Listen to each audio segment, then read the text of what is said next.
सभी मंत्रीगण, सभी विधायकगण, सभी प्रमुख कार्यकर्ता किसी न किसी शक्ति केंद्र पर बैठक लेने के लिए जाएंगे। उस बैठक में जब वो जाएंगे तो उन्होंने कौन कौन से विषय लेने हैं, किस किस बात पर शक्ति केंद्र पर चर्चा होगी, उस विषय की चर्चा करने के लिए आज शक्ति केंद्र पर बैठक लेने जाने वाले कार्यकर्ताओं के साथ हरियाणा के 26 ज़िलों से मैं ऑनलाइन जुड़ूंगी और 27वें ज़िले में जो शक्ति केंद्र पर बैठक लेने जाने वाले कार्यकर्ता हैं उनके साथ हम गुरुग्राम में फिज़िकली मीटिंग करेंगे। साथ ही हमारे संगठन महामंत्री फणींद्र नाथ शर्मा जी और प्रदेश के प्रभारी राज्यसभा में सांसद और राष्ट्रीय महामंत्री डॉक्टर सतीश पुनिया जी इस बैठक को स्वयं लेने वाले हैं। तो क्योंकि जब कार्यकर्ता किसी स्थान पर बैठक लेने जाता है तो उसके पास एक क्लियर एजेंडा होना चाहिए कि मुझे इन विषयों के ऊपर चर्चा करनी है। तो वो एजेंडा हमने सेट किया है कि शक्ति केंद्र पर जो बैठक लेने जाने वाला कार्यकर्ता वो क्या क्या विषय लेगा, कौन कौन उस बैठक में अपेक्षित हैं और क्या क्या हमारी प्रायोरिटीज़ हैं। तो उन सारे विषयों को लेकर जाएंगे। साथ ही साथ जब 23 तारीख को हमने ज़्यादातर शक्ति केंद्रों पर सुबह से लेकर रात तक बैठक होगी पूरे हरियाणा में, लेकिन जैसे कुछ छूट जाते हैं, मान लो 23 तारीख को मैं स्वयं उपलब्ध नहीं हूँ, हमारी एक प्रांत की समन्वय बैठक है, हमारे तीनों महामंत्री भी उस दिन, चारों महामंत्री और मैं 23 को नहीं है उपलब्ध शक्ति केंद्र की बैठक लेने के लिए, तो हम लोग 24 को लेंगे। और इसी कड़ी में साथ ही साथ जो हम गुरु रविदास जी का 650वां प्रकाश पर्व मना रहे हैं, तो उसी कड़ी में हम वाराणसी से पवित्र मिट्टी का कलश जो उनकी जन्मस्थली है वो हरियाणा में लेकर आए। माननीय मुख्यमंत्री जी ने स्वयं 27 जिला अध्यक्षों को वो कलश पवित्र मिट्टी के दिए। जिलों से ये सारे के सारे कलश और मतलब मिट्टी को हमने और छोटे कलश में लेकर हर मंडल में आज ये स्थापित हो चुकी है। अब मंडल से ये हर गांव में पवित्र मिट्टी जाए। तो उसी कड़ी में जब ये शक्ति केंद्र मतलब हमारा, अगर आप देखो तो एक गांव में एक शक्ति केंद्र है या एक वार्ड में एक शक्ति केंद्र है। अगर मोटा मोटा हम देखें, थोड़ी बहुत वेरिएशन कहीं हो सकती है, जैसे बड़ा गांव है, मान लो ज़्यादा बूथ हैं, 7-8 बूथ हैं, तो हो सकता है 2 शक्ति केंद्र हों, लेकिन 3 से 5 बूथ की रचना हमारे एक शक्ति केंद्र की है। तो एक शक्ति केंद्र पर मोटा मोटा आ जाता है कि एक गाँव या एक वार्ड, तो हर गांव में हर वार्ड में ये पवित्र मिट्टी पहुँचे, उसकी भव्य यात्रा हो। तो साथ ही साथ शक्ति केंद्र बैठक के साथ हमने ये भी रचना करी है। माननीय मुख्यमंत्री जी ने कहा है कि हमारे मंत्रीगण भी एक किसी बड़े गांव में कलश की मिट्टी को पहुंचाएंगे। जितने भी हमारे सरकार में चेयरमैन हैं, हमारे सभी कार्यकर्ता, मतलब हमारी पूरी पार्टी भी और सरकार भी, क्योंकि माननीय रविदास जी ने एक जो भाईचारे का, सामाजिक समरसता का, भक्ति आंदोलन के समय 14वीं सदी में जो संदेश दिया, आज की ज़रूरत है उस भाईचारे को बढ़ाने की, आज की ज़रूरत है उस ऊंच नीच के भाव को ख़त्म करने की। क्योंकि जो मोदी जी का संकल्प है कि 2047 तक भारत विकसित भारत बने, और जो नायब जी का संकल्प है कि 2047 तक हरियाणा विकसित राज्य बने, तो उस विकसित भारत और विकसित हरियाणा को बनाने के लिए हम सबको मिलकर ये जाति का भेदभाव, ऊंच नीच का भेदभाव, हर तरीके के भेदभाव को ख़त्म करके एक सामाजिक समरसता कि हम सब बराबर हैं, हम सब हरियाणवी हैं, हम सब भारतीय हैं, इस संदेश को देने की एक जो रविदास जी का संदेश था, उस संदेश को जन जन तक पहुंचाने की आवश्यकता है। और उसी संदेश को लेकर आज हम इस सामाजिक समरसता संकल्प अभियान, सामाजिक समरसता संकल्प यात्रा के तहत हम ये पूरा का पूरा अभियान जो है वो चला रहे हैं। तो जब हमारी 23 तारीख को शक्ति केंद्र पर बैठक होगी तो साथ ही साथ हम इस अभियान को भी गति से लेकर जाने का काम करेंगे। कार्यकर्ताओं से सीधा संवाद भी हो रहा है, तो क्या समस्याएं कार्यकर्ता आप? कार्यकर्ता देखिए, प्रदेश अध्यक्ष की जिम्मेवारी होती है कि मैं हर कार्यकर्ता को उपलब्ध हूँ। तो मेरी कोशिश ही रहती है कि मैं जिस भी ज़िले में जाऊँ वहाँ पर अगर कार्यकर्ता की किसी की भी कोई समस्या है तो वो डायरेक्ट मेरे से आके अपनी बात रख सकता है। तो इसीलिए आज मतलब 1 घंटे का समय, हमने 2 घंटे का समय 11 बजे तक कार्यकर्ता संवाद के लिए ही रखा हुआ है, ताकि जो भी कार्यकर्ता मेरे को मिलना चाहे, कोई बात करना चाहे गुड़गांव क्षेत्र में, तो वो आके अपनी बात रख सकता है। मैम, कल कांग्रेस की CWC की बैठक हुई थी। उस बैठक में जो वंदे भारत गीत है, हमारा राष्ट्रीय गीत, उसको लेकर के कांग्रेस ने कहा है कि उसके केवल 2 अंतरे ही कांग्रेस गाएगी। देखिए कि ऐसे काम, क्या हम राष्ट्रीय गीत के उच्चारण के साथ राष्ट्रीय गीत के कितने अंतरे गाए जाएंगे, जब एक कानून उसके ऊपर बन चुका है? एक राष्ट्रीय पार्टी है कांग्रेस पार्टी, क्या इसके साथ हम समझौता कर सकते हैं? आज उन्होंने अगर ये समझौता किया है तो क्या ये उनका मुस्लिम तुष्टीकरण नहीं दिखाता? क्या देश कांग्रेस पार्टी से बड़ा है कि छोटा है?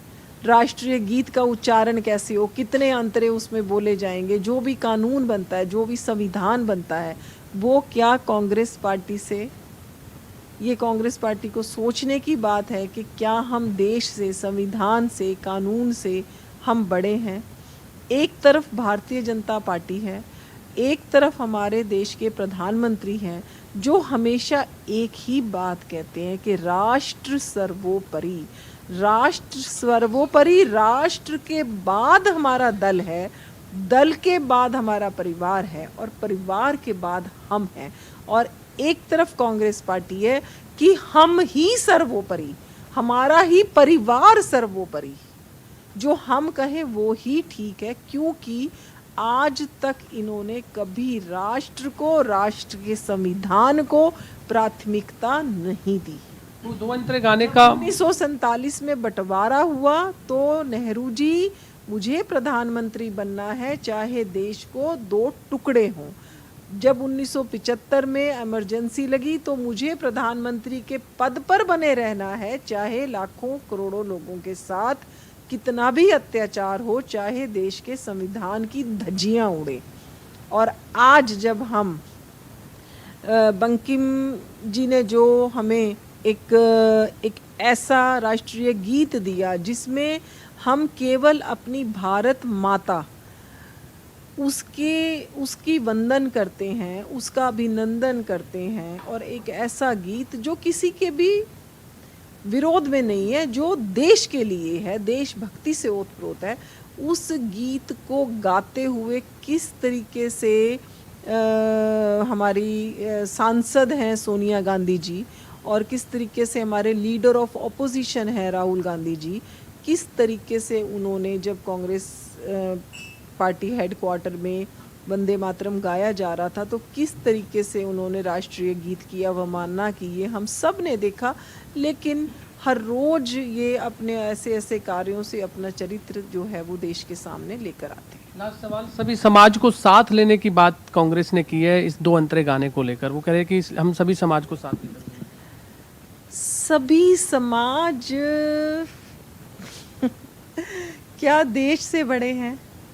हमारा देश है तो हम हैं, हम सब इस भारत के अभिन्न अंग हैं। जो भी इस देश में रहता है वो हिंदुस्तानी है, जो भी इस देश में रहता है वो भारतीय है। आज चाहे प्रधानमंत्री मोदी जी हैं और चाहे हमारे हरियाणा के मुख्यमंत्री नायब सिंह सैनी जी हैं, वो केवल एक ही नारा लेकर चलते हैं, सबका साथ, सबका विश्वास, सबका प्रयास। कोई भी व्यक्ति हमसे अलग नहीं है। हम जाति धर्म की दलगत राजनीति से ऊपर उठ के भारत एक भारतीय एक, हरियाणा एक हरियाणवी एक, इस विषय में विश्वास रखते हैं, और देश के संविधान को, देश के कानून को हम सर्वोपरि मानते हैं, राष्ट्र को सर्वोपरि हम मानते हैं। बहुत बहुत धन्यवाद। आपने सुना डॉक्टर अर्चना गुप्ता, जिन्होंने संगठनात्मक बैठक को लेकर बातचीत की, साथ ही जो कांग्रेस ने जो वंदे मातरम गीत को लेकर के जो बात कही है कि केवल वो 2 अंतरे गाएंगी, और उसको लेकर के भी प्रदेश अध्यक्ष डॉक्टर अर्चना गुप्ता ने कहा है कि उन्होंने राष्ट्रीय गीत का अपमान किया है, और साथ ही कांग्रेस का जो दोहरा चेहरा है वो साफ तौर से दिखता है। फिलहाल मैं आपको दिखा दूं कि इस समय मैं गुड़गांव के गुरुक्रमल कार्यालय में हूं, जहां पर अभी थोड़ी ही देर में संगठनात्मक जो बैठक है वो यहां पर चलने वाली है। फिलहाल पूरी तैयारियां यहाँ पर कर ली गई हैं। फिलहाल ये तस्वीरें आप देख रहे हैं कि इस समय जो कार्यकर्ता हैं उनका आना जो है वो शुरू हो चुका है। तमाम जिले से जो कार्यकर्ता हैं वो इस समय पहुँच रहे हैं। कुछ कार्यकर्ताओं से भी जान लेते हैं कि क्या कुछ रहने वाला है। आज क्या मीटिंग रहने वाली है? आज संगठन की बैठक है। बहुत लार्ज स्केल पे सारे ज़िले जुड़ेंगे आपस में, और जो संगठन में आगे होने वाला है उसके बारे में चर्चा भी की जाएगी, उसके बारे में बताया भी जाएगा। तो आज इसीलिए मैडम यहाँ उपस्थित हैं, अर्चना गुप्ता जी, और संगठन मंत्री भी रहेंगे। बिल्कुल, आपने सुना कि यहाँ पर तमाम जो बड़े नेता हैं भाजपा के, वो यहाँ पर मौजूद रहने वाले हैं। तो फिलहाल तैयारियों को लेकर बात करें तो पूरी तैयारियां कर ली गई हैं। हर जिले से जो है यहाँ पर पहुंचे हैं। आप भी नूह जिले से आए हैं क्या? हाँ जी, मैं आज जिले से आया जी। आज हमारी बैठक है मंडल अध्यक्षों को लेकर, और 7 प्रभारी भी हैं उनके। हमारे 26 कार्यकर्ता यहाँ हैं। लगता है कि आज संगठन में जोश भरने की। मैं जिला सचिव पीसी सैनी एडवोकेट। आज हमारी संगठन की बैठक है। जिला प्रभारी और जो जिले की टीम है और मंडल अध्यक्ष, ये सभी यहाँ पे उपस्थित होंगे। संगठन की इस बैठक में सबका आपस में समन्वय होगा। बिल्कुल, इस समय आप देख रहे हैं गुरुकमल कार्यालय में काफ़ी जो है इस समय चहल पहल है। क्या आज खास कार्यक्रम रहने वाला है? देखिए, आज हमारे यहाँ 7 से 9 जिले की संगठनात्मक बैठक है। माननीय प्रदेश अध्यक्ष जी उस बैठक को लेंगी। माननीय संगठन मंत्री जी रहेंगे। हमारे हरियाणा प्रांत के सतीश पूनिया जी, जो भी राष्ट्रीय महामंत्री बने, वो बैठक को लेंगे। संगठनात्मक इश्यू को लेकर ही ये सब बैठकें रहेंगी। लगता है संगठन में आज कार्यकर्ताओं में नई ऊर्जा भरी जाएगी। हाँ, कार्यकर्ताओं में तो जैसे ही प्रदेश अध्यक्ष जी मिलती हैं, ऑटोमेटिक ही ऊर्जा उनके अंदर आई जाती है, और अब तो पूरा नेतृत्व ही यहाँ रहेगा। आज तो देखिए, आपने देखा ये फिलहाल संगठनात्मक बैठक जो आप देख रहे हैं, यहाँ पर तमाम जो शक्ति केंद्र प्रमुख हैं उनके साथ आज सीधा संवाद होने वाला है पूरे प्रदेश के शक्ति केंद्रों से। और खुद प्रदेश अध्यक्ष डॉक्टर अर्चना गुप्ता के अलावा यहाँ पर तमाम जो प्रदेश प्रभारी हैं सतीश पुनिया, वो यहाँ पर मौजूद रहने वाले हैं। इसके अलावा संगठन मंत्री फणींद्र नाथ शर्मा यहाँ पर मौजूद रहने वाले हैं।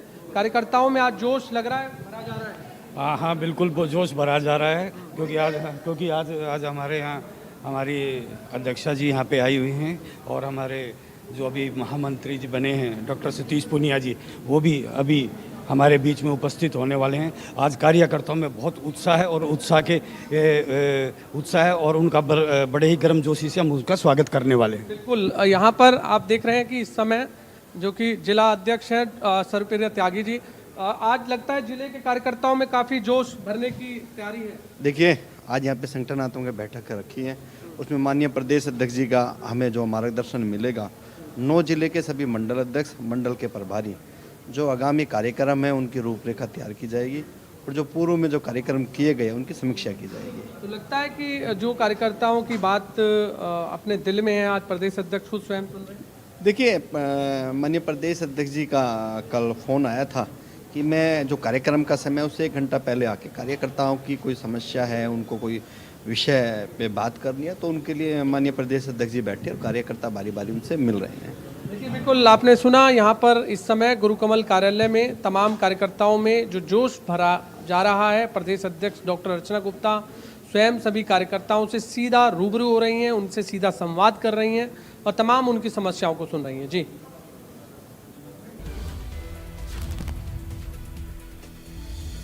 तो बड़ी खबर, बीजेपी प्रदेश अध्यक्ष अर्चना गुप्ता का बड़ा बयान। बीजेपी गुरु रविदास जी का प्रकाश पर्व मना रही है। हर गांव में पवित्र मिट्टी जा रही है। सभी मंत्री पवित्र कलश की सी